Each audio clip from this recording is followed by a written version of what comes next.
신앙 고백하심으로 7월 26일 화요일 아침 예배를 하나님께 드립니다. 나는 전능하신 아버지 하나님, 천지의 창조주를 믿습니다. 나는 그의 유일하신 아들 우리 주 예수 그리스도를 믿습니다. 그는 성령으로 잉태되어 동정녀 마리아에게서 나시고 본디오 빌라도에게 고난을 받아 십자가에 못 박혀 죽으시고 장사된 지 사흘 만에 죽은 자 가운데서 다시 살아나셨으며 하늘에 오르시어 전능하신 아버지 하나님 우편에 앉아 계시다가 거기로부터 살아있는 자와 죽은 자를 심판하러 오십니다. 나는 성령을 믿으며 거룩한 공교회와 성도의 교제와 죄를 용서받는 것과 몸의 부활과 영생을 믿습니다. 아멘. 찬송가 246장 나 가나안 땅 귀한 성에 함께 찬송합니다.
오늘 우리에게 주시는 말씀은 구약성경 시편 65편 9절에서 13절입니다. 구약성경 847면에 있습니다. 이 말씀 봉독할 때에 살아계신 하나님의 음성을 들을 수 있기 바랍니다. 시편 65편 9절에서 13절 지금 봉독합니다. 땅을 돌보사 물을 대어 심히 윤택하게 하시며 하나님의 강에 물이 가득하게 하시고 이같이 땅을 예비하신 후에 그들에게 곡식을 주시나이다. 주께서 밭고랑에 물을 넉넉히 대사 그 이랑을 평평하게 하시며 또 담비로 부드럽게 하시고 그 싹에 복을 주시나이다. 주의 은택으로 한 해를 관 씌우시니 주의 길에는 기름 방울이 떨어지며 들의 초장에도 떨어지니 작은 산들이 기쁨으로 띠를 띄었나이다. 초장은 양떼로 옷 입었고 골짜기는 곡식으로 덮였으며 그들이 다 즐거이 외치고 또 노래하리이다. 아멘. 오늘 말씀으로 준비하시는 하나님, 이런 제목으로 말씀의 은혜를 나눕니다.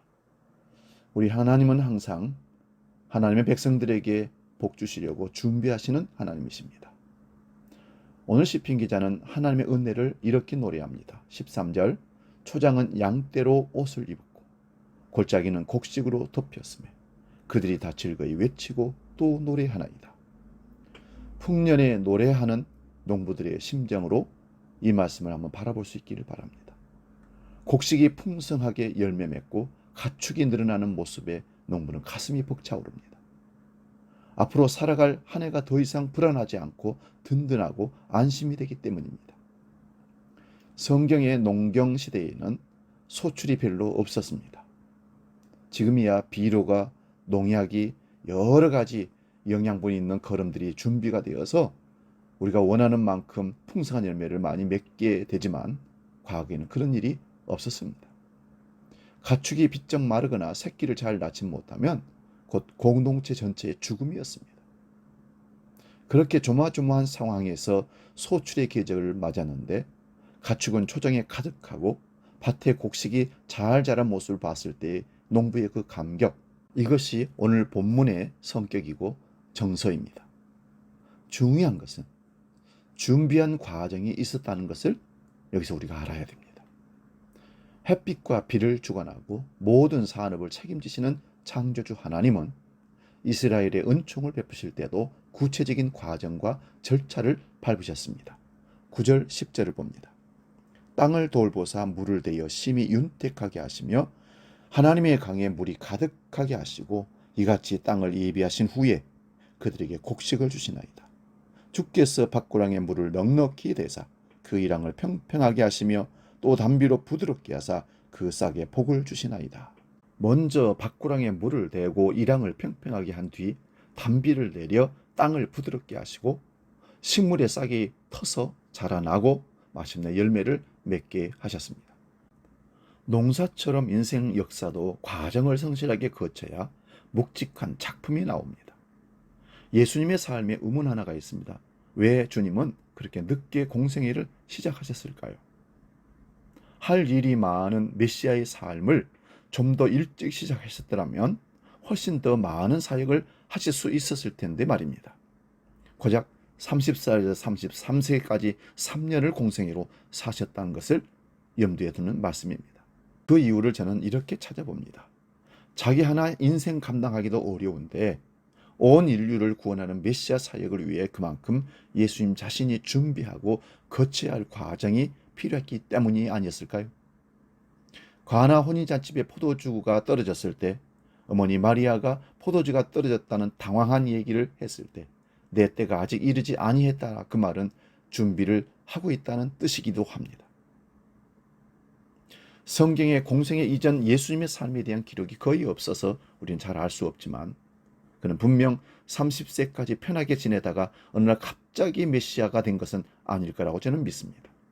누구도 감당하기 어려운 내적 고뇌와 영혼의 투쟁을 거치면서 온전한 메시아가 되었을 것입니다.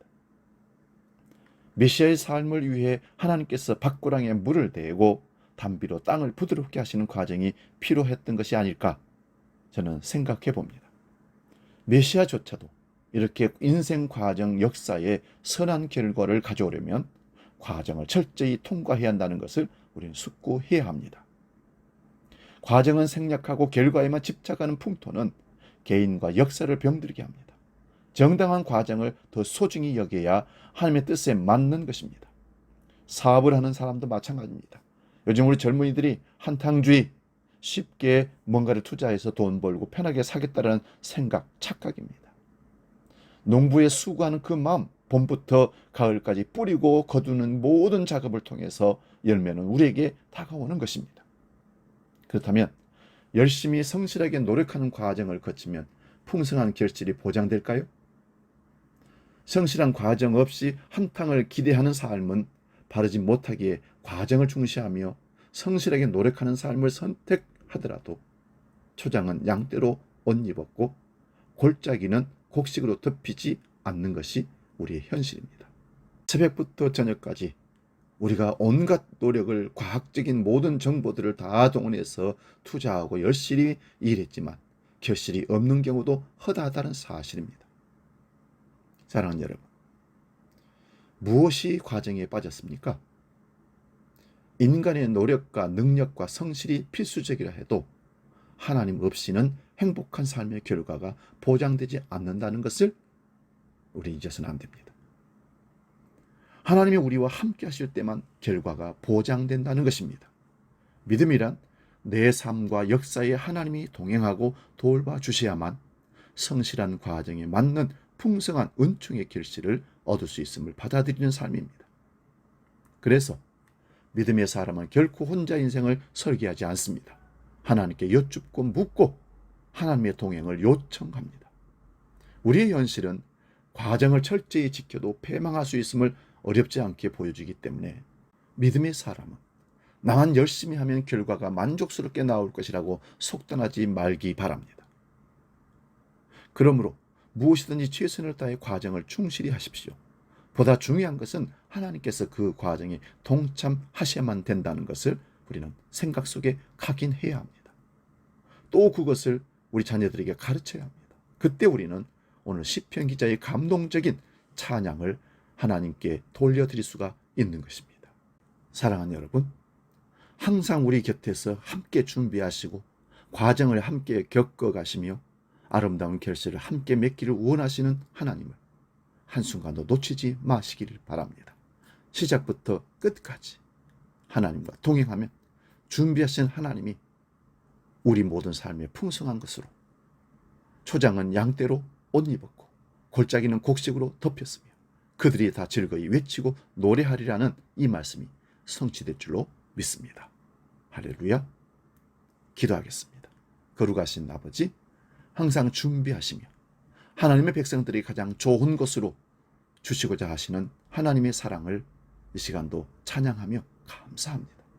하나님, 우리가 살아가는 삶이 녹록지 않고 코로나 팬데믹과 경제적인 위험과 여러 가지 어려움, 갈등들이 우리의 앞길을 막고 있습니다. 그렇다 할지라도 우리 출발점부터 하나님께 모든 인생을 맡기고 위탁함으로 준비하시는 하나님의 풍성함을 마지막 결과로 함께 누리며 하나님을 찬양하는 인생 되게 하여 주시옵소서. 주기도로 함께 기도합니다. 하늘에 계신 우리 아버지, 아버지 이름을 거룩하게 하시며 아버지의 나라가 오게 하시며 아버지의 뜻이 하늘에서와 같이 땅에서도 이루어지게 하소서. 오늘 우리에게 일용할 양식을 주시고 우리가 우리에게 잘못한 사람을 용서하여 준 것 같이 우리 죄를 용서하여 주시고 우리를 시험에 빠지지 않게 하시고 악에서 구하소서. 나라와 권능과 영광이 영원히 아버지의 것입니다. 아멘. 오늘도 승리합시다.